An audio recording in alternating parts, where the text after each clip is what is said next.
Hey guys, this is Ryan Timmins here from the Australian Catholic University in Australia. I've been fortunate enough to be asked by Mr. Pacey to come through and give you an overview of one of these studies that we've recently done. So this paper is titled "The Effect of Prior Hamstring Injury on Changes in Bicep Femoris Architecture in Australian Football League Season." So again, Australian football is probably a bit different to the football you see in Europe, in the fact that it's a bit more physical and kind of fast-paced and contact-based, probably a mixture between rugby and soccer, what you would see over there. So we had a group of Australian football rules players, of which half had a history of hamstring strain injury, or 12 had a history of hamstring strain injury out of the 30 participants. So these guys with a history of hamstring strain injury had a unilateral history, so that what that means is they had one bad leg versus one good leg. So there's a comparison there that can be made, and the guys without a history of injury had no history of injury on any limb. So basically we had a couple of comparisons here that we made. We looked at comparing the guys with a history of injury with their good leg versus their bad leg, and also looking at the guys with no history of injury, comparing that to the previously injured leg as well in the guys with a history of injury.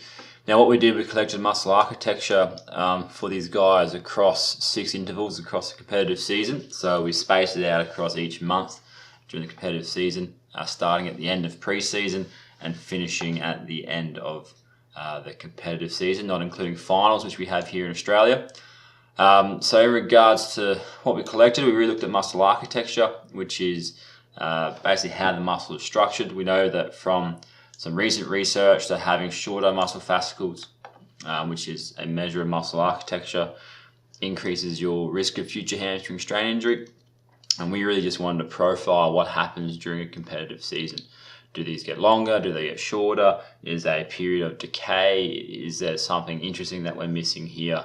And try and look at that from just an observational point of view. We obviously assess that using muscle skeletal ultrasound.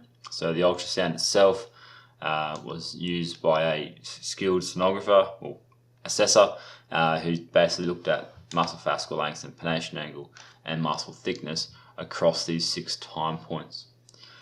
So here we've got some data from the previous injured group. So you can see we're comparing the injured limb, the uninjured limb to the injured limb, and also we have the average of both limbs from the control group.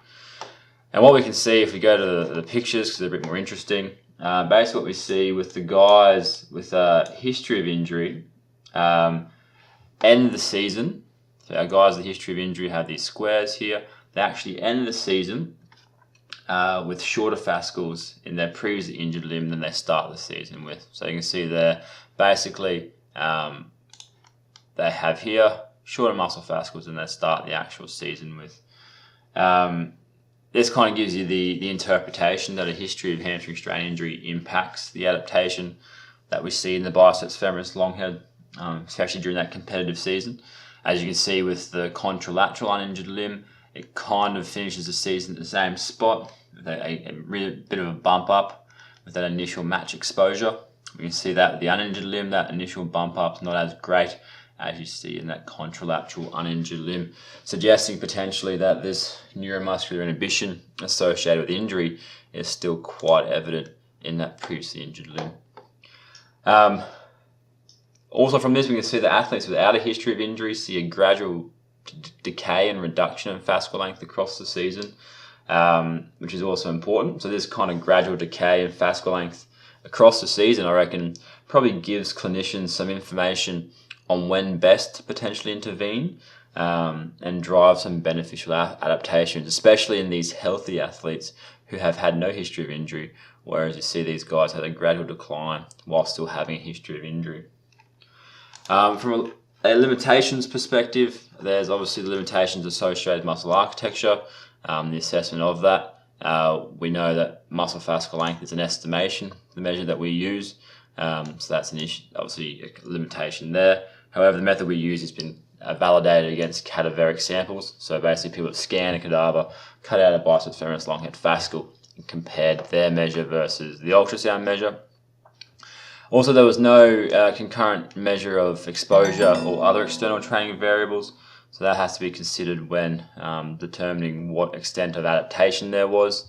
And obviously, they all have different modulating effects on fascicle length, so we need to see that interaction a bit more in depth. But I think the main practical implication from this stuff is that it can provide clinicians that have athletes with a history of injury that they will respond differently to stimuli in season than what those athletes without a history of injury do. And also the injury prevention and rehab practices of elite AFL teams, and possibly other sports, should consider this gradual decay in fascicle length. And what impacts that is to be determined, but there's a good chance that things such as the accumulated match play means that certain things in the program get left out and then might impact and roll on from there.